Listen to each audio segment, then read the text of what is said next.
Thank you for joining us today. I want to thank you for joining us today to the series where we bring you insightful, thought-provoking presentations across a broad spectrum of OTT-related topics from thought leaders across our industry. We've really been looking forward to this week's session, which is being presented by WIP Media. First off, a big thank you to WIP Media for supporting OTT.X through participation in our webinars, events, roundtable discussion groups, and working groups. It's a pleasure to have with us today Mike Sid, who is Chief Strategy Officer at WIP Media.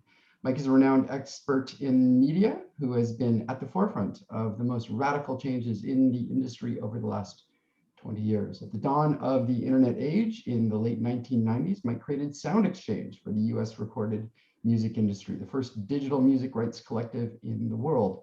As a legitimate music downloads started in the mid-2000s, Mike joined Sony Music to drive the growth of true digital distribution.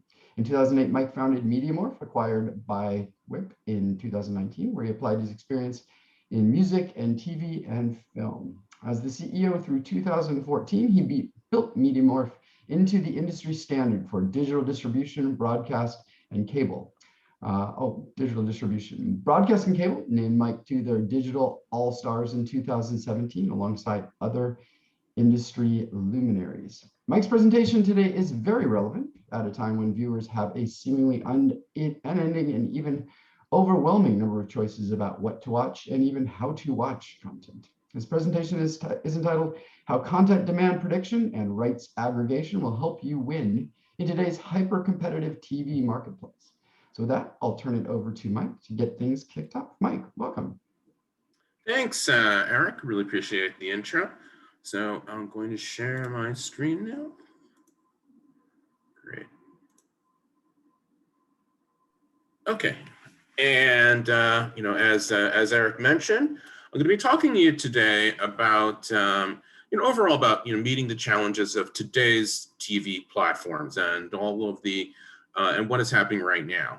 Specifically, we're gonna drive into a little bit into how content demand prediction and rights aggregation are helpful, and why they're helpful, and why we believe this is what you need to help you win today in today's TV marketplace, which says there is hyper competitive.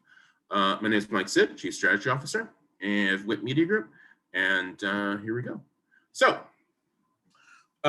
First off, kind of our thesis in all of this is that streaming has forever changed the entertainment world. I mean, I'll talk about the ways in which that's happened, but if you start with that and take that kind of as a given, you observe all of the disruption that has happened in our industry over the last, say, 5 years, certainly if you go over a span of 10 years, it's almost unrecognizable with all of these companies merging, changing, roles switching, swapping, rising, falling.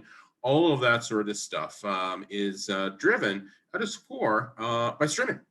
And WIP Media was created, literally this company, our company was created to help participants in this industry get through this. So and we'll go through how we do that in a minute. But let's talk a bit about this. Streaming's forever changed the entertainment world. What do I mean by that? I mean that specifically, it's changed a lot of different things, but specifically, it's this increase in choices that's really driven the change. So what kind of choices here? Choices of windows. Time was when this was very, very straightforward, going from theatrical to pay 1 to pay 2. Now you've got to consider SVOD windows, AVOD, PVOD, fast channels, and who else? What else is going to come out of there? Certainly that's driven by viewing preferences. There's been this incredibly quick shift from appointment viewing of any kind, theatrical, linear to VOD. Theatrical, revenues has kind of kept up, notwithstanding last year. And this year's recovery year. If you look at 2019, revenues have kind of kept up, but admissions happen. So that has dropped down. And of course, with linear, especially in this country, we've certainly seen a very rapid drop off of that to VOD or fast channels. But anyway, it's moving control of how you're viewing to the viewer. That's what everybody wants, away from appointment viewing. Certainly platforms. There have been a huge number of new platforms that have sprouted up to take advantage of that change in viewing preferences and have driven those change in windows. And all of this has vastly increased the need for content. So there's just a lot more content that's necessary. So let's take a look at some numbers and let's get a little more granular with some of these. Content distribution itself has changed very sharply, and the growth is coming from what I'm calling these content-hungry OTT platforms. So let's take a look at the left side over here. In 2010, so let's roll back 10 years ago, and I'm looking at constant dollars. I did 2020 USD for everything. You look here and you see that pay TV is about 200 globally, about 214 billion in terms of revenue. Physical, so Blu-ray discs, DVDs were just beginning their decline at that point in time, but still about 24 billion in today's 2020 dollars. YouTube was, I rounded down here, so it's been under $1 billion in revenue in 2010, so it was growing. And then you have OTT there, about 4.8 billion, which is primarily at this point TVOD and EST. So this is primarily iTunes revenue and other rental type revenue. So you could group it almost and think of it as home entertainment. And the theatrical was still a big bunch there, 38 billion. Let's fast forward this to last year, but using 2019 theatrical, and you can see pay TV still big, declined a bit in dollar terms. Physical has pretty much gone away. Well, it's still. So I was surprised actually that it still retains that much in terms of revenues around the world. YouTube has exploded, as has OTT, driven by streaming, of course, and theatrical has more or less been able to remain the same and keep its place, at least in terms of dollar value. Again, admissions have dropped, but prices have gone up. Ticket prices, we all know, have gone up substantially since 2010 to keep that going. So what does this mean? This means that we've had a shift from pay TV is dominated certainly in the oldest by cable networks and broadcasters who had relatively light consumption of content per platform. Still there, so that consumption hasn't gone away. OTT has completely exploded. So now you have all of these platforms with this taking this huge chunk of revenue, global revenue here, which demand a huge amount of content. YouTube as well. And then the others have remained the same. Blu-ray, physical is, of course, drifting downwards relatively quickly. So what does this mean? You've got these new content-hungry things, OTT here, that really just demands a huge amount of content, whereas pay TV's appetite for content hasn't gone down. So it's all been additive on top of that. So what does that get you? And so just how content-hungry is OTT? Well, let's take a look at a very simple example and compare CBS, not necessarily in the days of yore, you can see even 10 years ago, or even today, notwithstanding CBS All Access. You've got CBS there. A television network requires about 1,000 hours of content a year. If you say, it's 3 hours, a night, 365 nights in a year, it's about 1,000 hours. So that's about 1,000 hours that's required by a broadcast network, or that is on a broadcast network in a given year. Whereas with Netflix, right now, at least in the US, you've got about 36,000 hours of content on Netflix. But that's just in the US, that's per country. So you've got to multiply that across 190 countries. So that is just, it's already orders of magnitude, more just in terms of the US, but multiplying and the fact that all these platforms now have this global reach, the amount of content is mind-boggling. How much Netflix needs to have and everybody else. And even your SVODs like Netflix and some of the others, their content needs are relatively modest compared to your AVOD platforms, who probably have another order of magnitude need for content in terms of number of hours on top of that. That has to constantly be refreshed and changed out. So, you've just got a mind-bogglingly large amount of content that needs to be made, that needs to be acquired, that needs to be sold, that needs to be put on. And all this is driven, of course, by the underlying trend here. And I love this statistic. It's from a few months ago now, but there are now more OTT subscriptions than humans in the US. It's a nice little chart here of the ratio of OTT subscriptions per person. So we have exceeded whatever 360 million OTT subscriptions in the U.S., more than one for for every human alive. And globally, we're at about 1.1 billion, or at least for last year, but that's growing stronger. So probably now it's quite a bit more. And considerably, of course, OTT penetration is really now exceeding pay TV penetration in terms of households. It's definitely this is obviously and definitely a trend, as we all know and as we all experience, which of course means that this situation is going to just exacerbate and get more in the future. So, what did I say? So, a little blurb for WIT Media here. So we've been preparing for this moment. We've understood that this is happening, and we created WIT Media to really take advantage of it and help companies out. So that's why we combined MediaMorph, the company that I founded back in 2008, with TV Time, which is a consumer app, completely different. MediaMorph, as many of you know, is a software service company. It's an enterprise software for managing the process of distribution. Whether you're a seller of content or a buyer of content, or you make content. TV Time is a consumer app that gives first-party data and insight into why people watch, why people are interested in it. And then we have some good metadata sets. So TVDB, which is a crowdsourced metadata set, gives us content intelligence in two ways.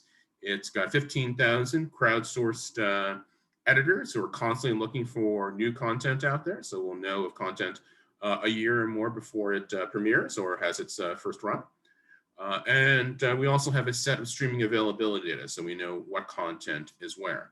And those are the ingredients that we believed we need to really produce something that we think is lacking in this age and that it's really needed. But all that's come together into WIT Media. And all that's come together with a lot of data. On the TV Time side, we've had 19 billion. It's actually 20 billion. We just ticked over that 20. Real-time TV and movie insights. So that's basically our users of the TV Time app telling us that what they felt about over 5 million episodes and films. Did they like it? Are they intending to watch it? Did they watch it? How did they feel about it? Did it make them scared? Did it make them happy? All of those kinds of different things. We combine that with the data that MediaMorph has always gathered. We've got about 2.3 trillion observations of actual content performance that we've gathered in the last 13 years or thereabouts across over 1,000 platforms in 170 plus countries.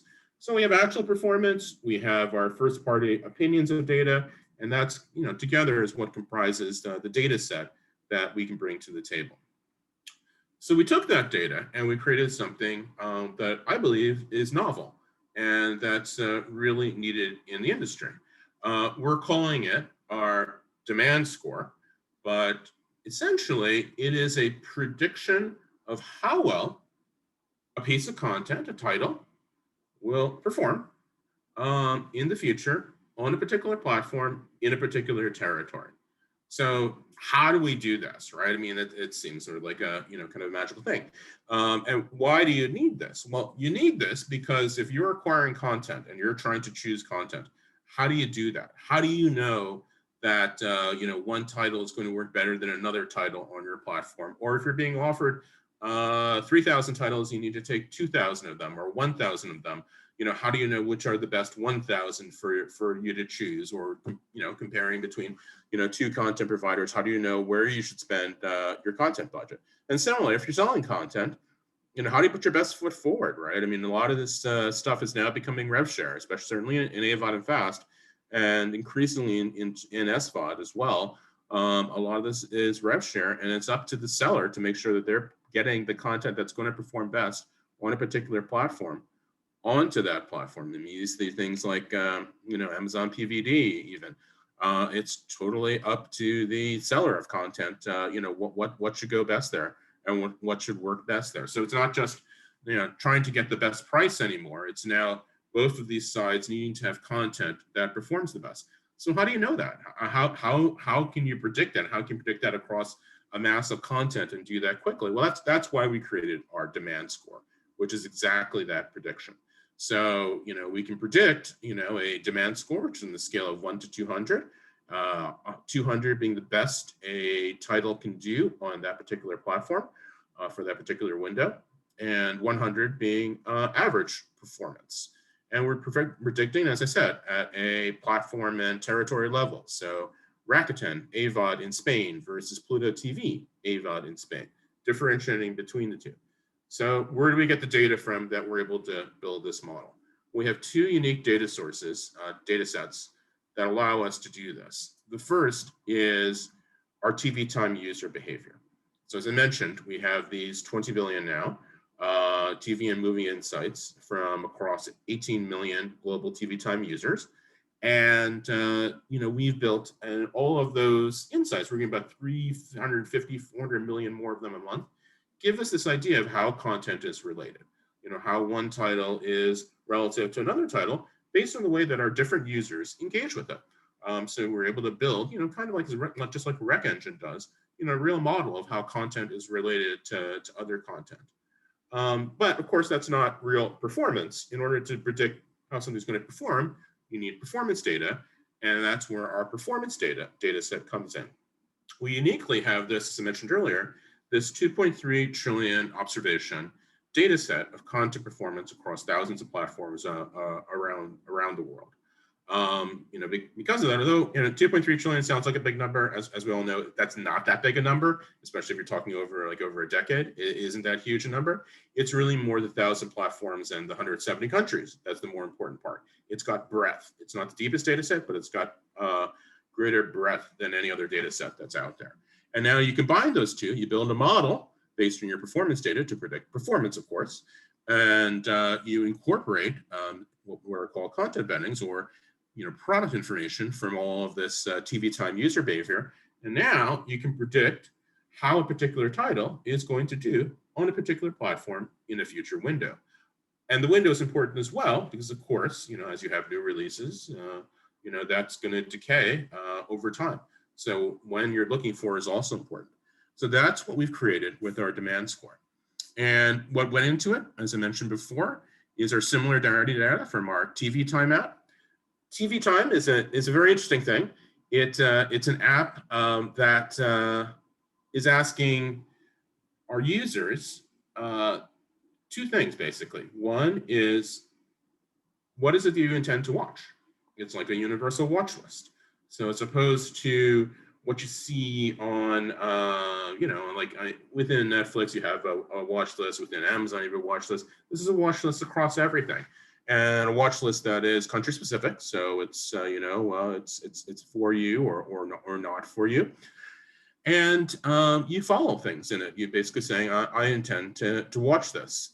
We've actually found we've correlated that with actual viewing, of course, and we've even found to be predictive for shows that haven't even aired. So we're able to predict which shows are going to premiere better than other shows. But regardless, that's watch data. The second part is that users then track the content that they're watching. So when they actually watch something, they're tracking that episode by episode, or if it's a film, at the film level, and they're telling us about it, how they felt about it. They're giving us insights, So they're finding where to watch shows, they're tracking the shows and movies that they're watching, and they're ditching about it. I mean, they're telling us how they really feel about each of these episodes in film, because there's a community aspect to it too. So, basically folks come to, and we, confirm this by survey, come to start using the TV Time app really for these sorts of things, following and finding where things are. But then they stay and remain engaged for the community. And we found that new users coming in have about a 23-month engagement period where they're highly engaged with their app and they're constantly using it, which is very high for this kind of free app. And across that, we've got these 20 billion insights across 5 million shows and 18 million TV time users. So we have a lot of data. We have a lot of information. We have customers who are using that data, raw data, basically, to make their own conclusions. But we felt that to take the next step forward, we needed to put it into something more useful, right? So we combined it with the performance data that we have. And that's the performance data Media was aggregating for 13 years.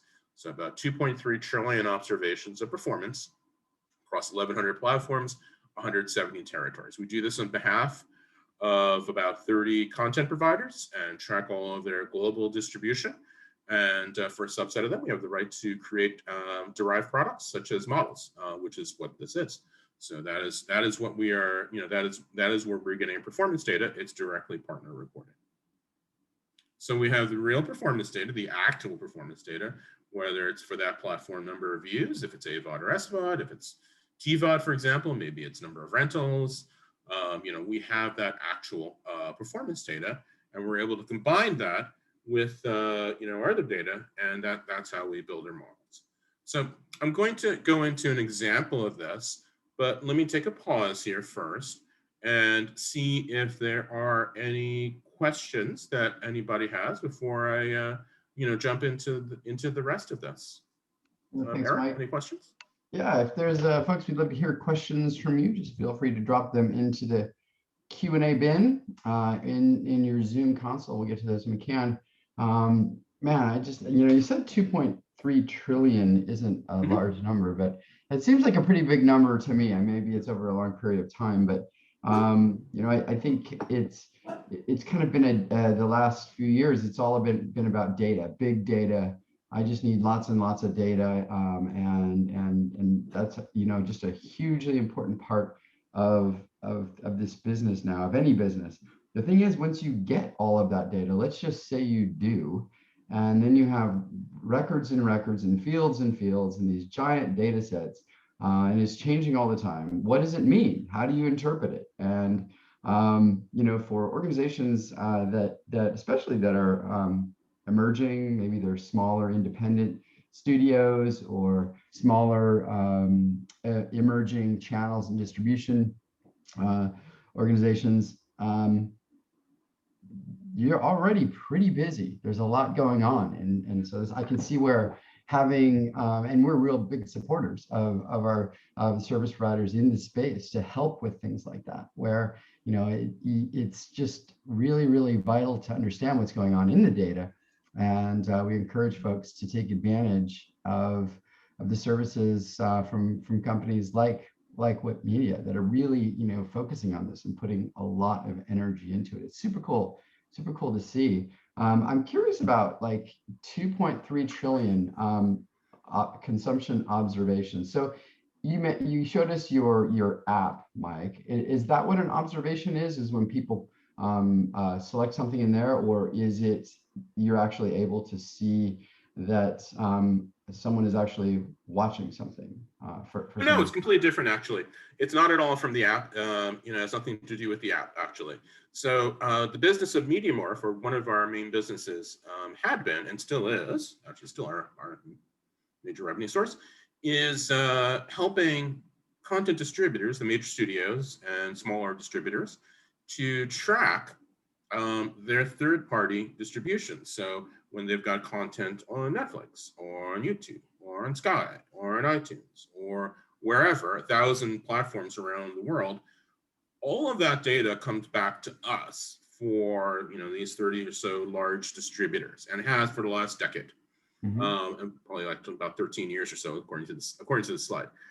So it's all come back to us. We normalize it, map it, and we have always been sort of the repository of that data. So this is partner reported data that is, however the platform has chosen to report it, obviously in a way that's consistent with their reporting obligations to the studio that whose content it is.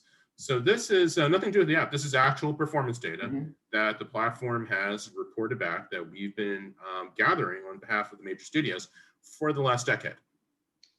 Got it. Okay. So as our industry is changing, and we're discovering new ways to make content available through, it was TVOD was all there was, back when we got started in this whole crazy space, and now there's SVOD, AVOD. TVE. What's TVE, by the way? Well, TV everywhere. So it's kind of everywhere. like when you're if you if you watch TV, have a carriage deal, you can watch streams or catch up of of TV shows that have just aired, which is still a substantial amount of viewing. And free VOD, FVOD is free VOD. So yeah, so I mean it's shifted incredibly, and one of the things that we've been had the benefit of at MediaMorph is being able to see all of these shifts at incredibly granular level. I mean, down to the view level across all of these platforms. But it is changing so much. I mean, for our model, we've just used like the last 3 years worth of data because some of the earlier data isn't necessarily relevant. So we're using a rolling 3 years worth of data that in the input for our model. But going to your earlier point, that's the reason we created the model. I think you made a comment earlier, Eric, about how there's so much data out there, right? How do you use it? You've got a lot of smaller organizations, even bigger organizations that just don't have data scientists or the wherewithal to interpret this or the time to interpret this. Even if you're a giant organization, it's great if you need to make a decision tomorrow, but you give this data to your data science team, they'll come back with a recommendation in a couple of months, right? So you need something to boil it down to a score. And that's why we created our demand score. It's actually the observation that we had from users of our TV time data. As I mentioned earlier, when we started, or when TV time started selling this a couple of years ago, basically they were just selling the raw data. We have a nice portal, which I'll show you, which I'll show everybody, which gives you some stats on the app and all of that. But then you have to interpret it, right? And then you have to figure out what does it really mean. So what our goal was to create a score that takes away all that need for interpretation and reduces it to a 1 to 200 score of how well that content is going to perform. And to the extent that whether it's 100% accurate or not, it's a consistent score across different platforms, across basically all the content that there is. So you can look at it and you can make a decision.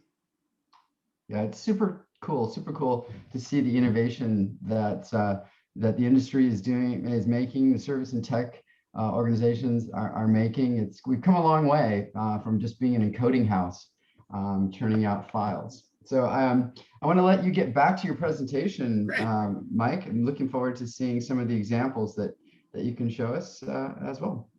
Okay, sounds good. So hey, let's talk true crime dramas. It's been a relatively popular category lately, so I thought we'd delve into it a little bit. There's been lots of shows out, true crime dramas. I mean, I think the entire spate of these started with Tiger King a couple of years ago, but it's continued across all sorts of crime. So the dramatizations that have really been interesting. So how do you sell true crime drama internationally? How do you know where it's going to sell best? How do you know where it's going to perform best? Or if you're buying true crime drama, what should you buy? How do you do that? So what we've done is we took a bunch of true crime dramas that happen to be ITV true crime dramas, and we ran our demand scores against them. Remember, it's a scale from 1 to 200, with 100 being average performers, 200 being basically the best you can. And we ran this across a slew of different countries here, so we could see where they would perform best. And this kind of gets to literally what we're just talking about with Eric. How do you use this data? How do you quickly interpret this data? You can just quickly at a glance saying, well, Des and the Serpent seem to be really good performers. You've got Pembrokeshire Murders, A Confession, which are decent at about 125. You've got Lucan, which is a little bit less. It's a little bit less than average. So that's a slight underperformer here. Country-wise, you can see that there seems to be a pattern here that in general, Germany and Canada have pretty high demand for true crime dramas, although it's pretty strong everywhere. But you see that pattern repeated as you go show to show. So very quickly, you can just look at the data and you can draw your conclusions from it. And drilling a little further, Lucan, we feel that its lower scores are due to the age. It was released about 8 years ago, and the other ones were released all in the last couple of years, which gave them strong scores. So, perhaps Lucan still, not terribly far below the average performer, would be a good sort of lower and cheaper purchase. So again, this is boom, a demand score to see all of these things. You would have had done enormous amount of analysis before to come to these conclusions, looking at ratings data across all these different countries, looking at other factors here, and you might not have reached a conclusion. But here, or at least we're able to come to a quick conclusion. We can even do this platform by platform. So we took a bigger set of titles, and we just looked at the US performance on Amazon US versus Hulu, which is only in the US, of course, Hulu US for these dramas. And we do see a consistent pattern of performance on Amazon, a bit better than on Hulu. Still very strong. You can definitely, but you can definitely tell, and you can definitely see, very quickly, if you had to choose a platform where this could go, where it's going to perform better. Again, that's the platform level idea behind our demand score. You just basically see it. And then if you want to go a little deeper, so, we have all of our data as well, all of our TV time data that goes into other factors like completion rates, engagement scores by shows, conversion rates, star ratings. So you can drill into a lot deeper detail. And here we're just comparing The Serpent to some of these other shows, since The Serpent seemed to score highly on our other demand score analysis. And then you can even go a bit further. Here, I'm gonna just show you actually what our tools look like. This is our raw data tool. We call it CVM Insights, which allows you to explore, say, The Serpent, the show that we're looking about. It's on Netflix in the US, and it's on different channels internationally, but it's an ITV show. And what we're tracking here, as I mentioned, is what we're calling followers. One of the things, people who say that they're going to watch this show. And we can see how that tracks up. This is the premiere of the show, but we can see how many new followers are added every single day. And of course, we could filter this by different territories and all of that. But we know exactly, where that's coming. We see, different bumps, probably with episode releases on BBC as they were going through. You can know exactly what's happening. And then you can understand like which countries over and under index for these particular titles. UK, Belgium, France, some of the ones we talked before now on this list, but they're also strong. About balanced, male, female, and you can see the age distribution. So it's definitely not younger. It's all a bit older, but it's a pretty broad spectrum of ages, who are following the show. And of course, you can also see what are similar shows. People who follow this show also follow other shows. But what gets really interesting is when you drive then into people who've actually viewed the show. Remember, I was saying one thing that people do with our app is they say that they are, they are going to follow it, have the intent to watch it, and then in our app you can say that you've actually watched it. So we can see here the conversion rate from people who are viewing the show to follow the show, who actually view it, is 72%, which is really quite high. And as the numbers load here, you'll see that compared to similar shows, it's probably about twice the rate of similar shows. Again, we'll have other things like age group and affinity, and we have sufficient data here, about 72,000 viewers in a sample balanced environment to show us what it really means. And the people who actually watch it, they're in similar territories as those who say they're going to watch it, as we have such a high conversion rate. And the last bit here that's kind of interesting is engagement data that we have coming from our app.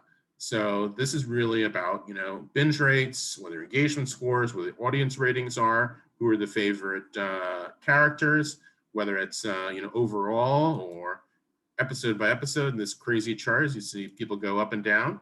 Sort of an interesting thing that we have here is an emotional index. So people are asked, when they're watching a particular episode, to say, what is it that, how did it make you feel, right? What are the emotions that, that particular show elicited? And we can see that, true crime, and this is true for The Serpent, but it's true for most true crime, is that, of course, it makes you scared and it makes you tense. So really intense emotions, people, seeking thrills. And if you look at things that it doesn't do, you're not really touched by it. Certainly, you're hopefully not amused by it. You have some problems if you are amused by it. And hopefully not made angry by it too much. But these are great and fun emotions. We all want to be scared sometimes, and feel that tension. That's what makes for great drama.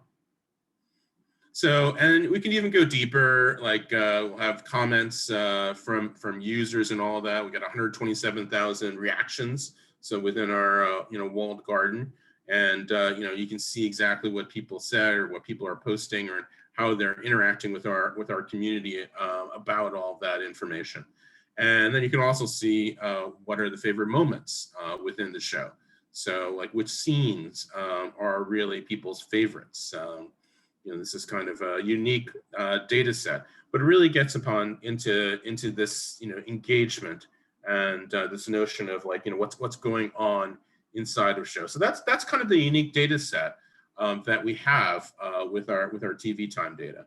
And getting back to some of these summarized numbers here, there you go. That's the emotional index here. It's really able to give insights that you really can't get otherwise. So as I mentioned, that's our data set. That's how our data can be used, both from the demand score side and then looking at our raw data and getting some insights if you want to drill in a bit deeper and understand it. But how do you use this overall? Where does this really come into play? Well, we've launched a new offering called the WIP Media Exchange, which is currently in a beta period. And it's all really about ensuring that you've got the right content. It's about keeping your global content catalog relevant. As the arguments go before, these platforms are consuming ever and ever greater amounts of content. Global services need to service multiple territories. We built the WIP Media Exchange to use our demand score and to make this all happen.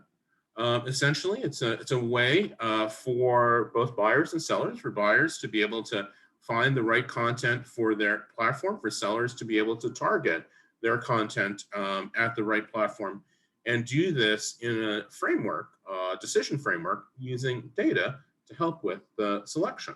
So looking a bit deeper at this is our WIP Media Exchange. This is just a demo environment here. I'm a buyer, a fictitious buyer called CloudGo, and I am, as you see directly here, being offered rights by different studios. Again, this is all just demo.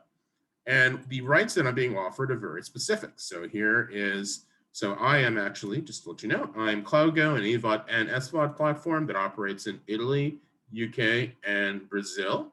And the different studios are offering me rights. So you can see here, Lionsgate is offering me rights just for SVOD and Brazil for a particular window. Warner's is offering me SVOD rights across a broader set of territories. So we built this to mimic essentially the way that things work now. It's essentially this sort of private marketplace concept where you've got sellers who are making the decision as to what to offer and what rights to offer to each buyer. So it's not just a listing service where everybody sees everything. It's a service where specific pieces of content are targeted and available, because that's the way that it happens right now. You're doing this in a way that you've got information about rights, about territories. I can even go and see if, in some cases, companies are able to say what dubs and subs they have, what asset resolutions and what formats are available. Because obviously for acquisition, that's very important as well, and many other things that that we're planning for the future. But of course, it's also, as you might expect, I can say, okay, I can filter on this. Let's say I want an SVOD. Let's say I'm just looking for, action and maybe comedy too. I'll apply that. And here, let me filter on SVOD too. And let's say that I'm looking to acquire rights just for Brazil. So as you might expect, you can, quickly get to what you want, and then we'll do a sort here where we're going to look at our demand score descending. So let's take a look at our highest demand scores first. So let's apply that. And now it's just a matter of taking a look and seeing what is on offer. And you can see here, now this is a particular title. It's in a particular territory. And has results in a demand score of 173, which is quite good.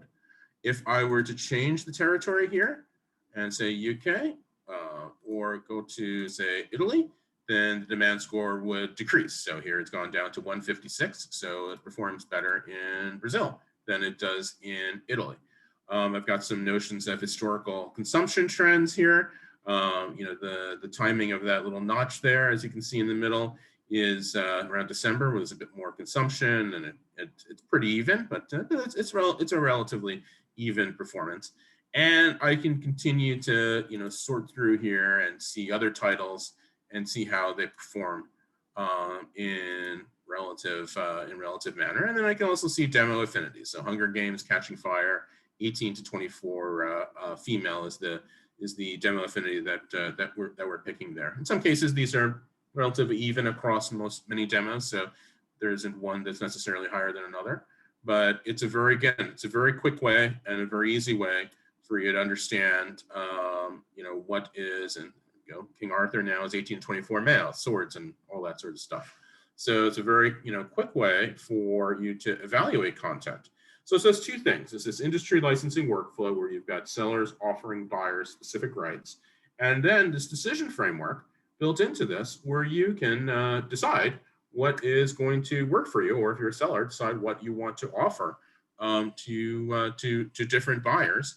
And as you might expect then, it is also a way for you to readily go and request those licenses. So you can go and request those licenses, whether it's from a single seller or whether it's from multiple sellers. I can narrow this down a bit and say I'm just looking for Brazil SVOD rights starting at a particular date, say starting September 1st and going for 12 months. I can update my licenses there and run that avails and see what's there. And maybe and then I can just go ahead and submit my request, or submit all of my requests. And I can do that with a single click. So I'll submit all of those different requests, and I could have put messages in here, but as you might expect, then your requests are there. You can see see the requests that you have sent. Let's just drill into one of these, and I can see that request is awaiting a seller response for a particular window or windows that I have requested. And then the seller can continue to go back and forth with you, through our system, as you might expect, until you get to a deal. But the key thing here is that you have this presentation of rights, and you have this way to evaluate it, because if you don't have one or the other, it doesn't make any sense, right? I mean, you can have all the evaluation that you want, but if you can't get those rights, you can do lots of evaluation and determine that, oh great, Loki and WandaVision are going to be the best titles for me, but unless you're a streaming platform that begins with D, ends with plus, and has 3 syllables in it, I mean, you're not going to get that title. So what's really important is the connection between rights and then how well that will perform for you.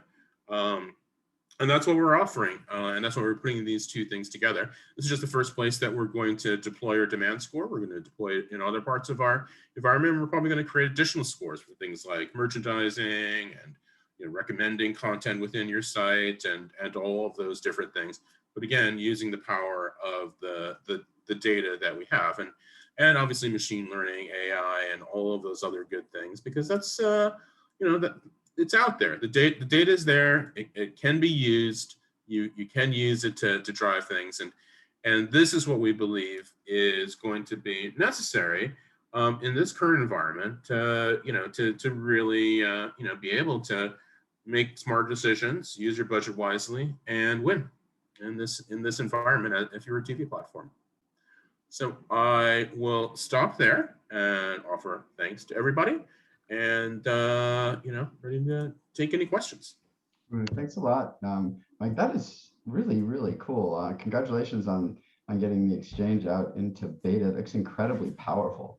I can just Thanks. imagine taking a lot of the operational inefficiencies and encumbrances of getting deals done. And many of us have been in that space where it's just pushing paper or spreadsheets around and emails and smoke signals, carrier pigeons to get this data across. By the time it gets to somebody and they understand it, it often has even changed because it's so fluid. You're doing negotiations across many different platforms. It's super cool. Thanks. A question for you specifically. I wonder if your platform can output to our favorite standard, the EMA avail spec. Funnily enough, it can. Fantastic. I I'm so just glad need to share my screen you rehearsed anymore. that question so well. Yeah, yeah, we do output EMA. Can I share my screen? Oh, absolutely, please do. Yeah. So yeah, actually, if you go here under, I think it's on the seller side, but go here as a seller within this within Exchange, because it doesn't make sense for the buyer, obviously. But here's the seller's view of things. You know, they see what new requests are coming in. There's one new licensing request, basically the one I just made. And they're also able to see, you know, kind of what avails they have sent out. But should they choose, they could always select them all and export these to EMA format. Right, there you go. Great. That is wonderful. And we'll generate lovely EMA. It's right now in our demo environment, it's a little modified EMA. So we munged together TV and film and you know, into one one spreadsheet. But it's there. You go. Well, fantastic. Just a little plug for those of you who don't know, the EMA of spec is a format that has been developed really over the last 8 years. And we've worked really hard with many partners that are content providers and that are platforms, as well as technology partners like Whip Media, to come up with something that we could standardize around and make it possible to automate your inbound and outbound systems, so you can ingest this the actually very complex avails data in a systematic way. There's also an XML spec for it. And as I'm seeing your work here, Mike, I think it'd be super cool to start thinking about maybe some proof of concept exercises that we might be able to. Well, as you know, I mean, Whip Media with our Studio Connect product has long supported both the the XMLs, all the different EMA specs, and we have about a dozen of the largest content providers in the world using it, Studio Connect every day to generate EMA as well as proprietary formats like iTunes. Fantastic. Okay, cool. I have another question here for you. I think someone else came up with it. Got a couple other questions. Let's take a look. So here's one from our good friend Tom Schwack. What conclusions do you draw from the consistent staying power of shows like The Handmaid's Tale and Lucifer? Is it the content itself, the platform, the word of mouth? Yeah, it's very interesting. Actually, we were just using Lucifer in analysis, the other day, and Lucifer. I think they're two very different things. Lucifer has become, and it from the data that we've seen, our TV time side, it's become kind of like The Office and Friends. It's sort of it's got so many seasons of content out there with so many episodes per season, and it has an arc, an overall arc. A lot of it's episodic, right? So you can watch one episode and and get something out of it. It's sitting right there with Office, Friends, Brooklyn 99. Kind of oddly comfort viewing that is out there. I mean, Handmaid's Tale is a very different dynamic. It's it's a short number of episodes per season, highly promoted drama, and it's following the arc of any other type of show of that nature. But it is kind of funny what Lucifer has become, especially since Netflix has picked it up, and it's producing new seasons of it. But there's just such a huge library of seasons, and the fact that you can watch an episode and you don't have to. You can jump in anywhere and watch an episode, and you have to know a little bit about the story arc, but not too much. So it's and we see that as borne out by the emotional responses of our TV time users. And we can see that also in terms of the affinity between that show and shows like The Office and some of the others. Isn't that interesting? Yeah. I wonder, do you see trends in genres or categories of content that are top performing that might align with world events or seasons or phases of the moon, or that can be maybe predictive of, wow, you know what, for some reason, like zombies are out now. Like it used to be all about zombies, and now it's about puppies or something. Yeah, I mean, you especially saw that shift throughout the lockdown zone, the pandemic, as we're coming out of it. So, kind of as we're, going into it, it's definitely comfort viewing, like I was mentioning before. I mean, Lucifer had its big arc in terms of viewing about that time because people just wanted to see it. And many people hadn't watched all the episodes of it, but now they seem to have. But it was also Office and all of that other shows that people just wanted to watch to get comfort, to pass the time. And you have plenty of time, so 20 episodes a season is a good thing, not a bad thing. I think that's true. I mean, But of ourselves. late, and that's one of the reasons I had the true crime drama example, there has been a bit of a shift as people have kind of gotten through that kind of watching. And people are looking to be, looking for things that are the emotions that are hotter now have changed, whereas it was really a little more about happiness and feeling good about it. Now it's changed, like with true crime drama and some of the other things we're seeing now. Want to be scared, want to be tense again. People are, they're ready to get some pizzazz in their lives again. That's super cool. I mean, like that, the history of having this data and over some period of time and aligning it with what's going on in the world, I think can really help platforms and those that are licensing content, those that are on both sides of the transaction, to understand where the absolutely. We have a lot of the large OTT platforms who are using our raw data, to make some of their licensing decisions. And they're using this data to make those decisions. And I mean, chicken or egg, I don't know. Right. No, it's really, really interesting. Have you seen cases where a title might perform really well on one platform, SVOD maybe, or maybe poorly? It's not, this title is, it really hasn't done well on SVOD, but then on AVOD or another distribution model, it just takes off for whatever reason. Oh yeah, we see examples of that all the time. I mean, Lucifer, like you said, is a good example of that. It performed middling, then Netflix did its deal, acquired all the seasons of it. You was another example. Talk about scary things. But You was originally on Lifetime, and kind of our data show it wasn't doing very well. Ratings weren't great.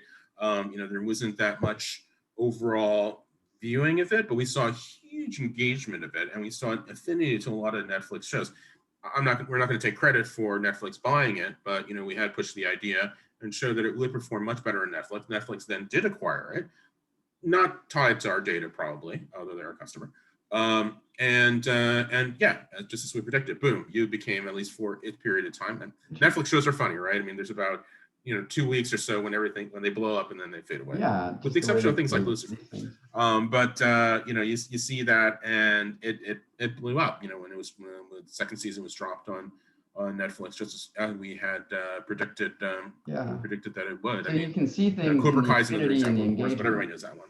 In beyond performance. So performance is one indicator, but also the engagement, the affinity can give you illuminate. Because performance is performance, and it's important, and that's why we have a lot of performance data in our demand score model. Because if you're going to make the ultimate decision, you do need to understand performance. But engagement is also important, and why people are engaging with it, which is why we think our data is kind of the best of both worlds. I mean, both performance side from actual performance data, and then the notions of engagement that are within it. That's right. Very interesting. All right. Well, we're going to close things up today on this, and again, I want to thank you, Mike. Really, really interesting presentation. I would love to talk with you more about what y'all are doing, and sure, anytime. And invite you and other folks from WIP and the rest of our attendees to join us in some of our upcoming events, which, by the way, are going to be in person. We'll get to that in just a second. Thanks everybody for joining us this morning. We did record the session. It's going to be available on the OTT.X website at OTT.X.org. There's also a lot of other valuable videos and presentations from all our online events over the last year. I want to remind everybody about some exciting events coming up on the OTT.X calendar. On July 22nd, we're going to be hosting our very first in-person event in over a year. We can all get together and look at each other, all of ourselves, and enjoy an appetizer or a libation if you're so inclined. And that is going to be occurring at the OTT.X discussion salon. Chance for our community to gather, enjoy some great food and company, and have a facilitated deep dive discussion with peers and colleagues from across the OTT ecosystem about current news and events affecting our industry. It's a lot of fun. Hope that you all take advantage of that and join us. It's free to members. On September 1st and 2nd, we're really excited to be hosting our first in-person conference since 2019. We'll hold the annual OTT.X Summit, Market, and Conference and more at the Skirball Cultural Center in Los Angeles. On December 9th, we're also going to be hosting in person again our annual OTT.X at Pipeline event and the second annual OTT.X Impact Awards to recognize content distributed over the top that inspires positive action and promotes acceptance of and equality for all people. Speaking of which, I want to remind everybody that content submissions have opened for the Impact Awards. So do encourage y'all to submit content for consideration. It's free for all members.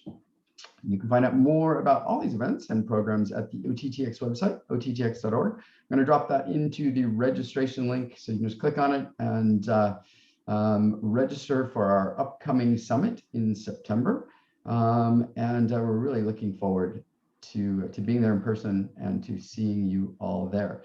Thanks once again, everyone. Have a great rest of your day. Thanks, Mike. All right.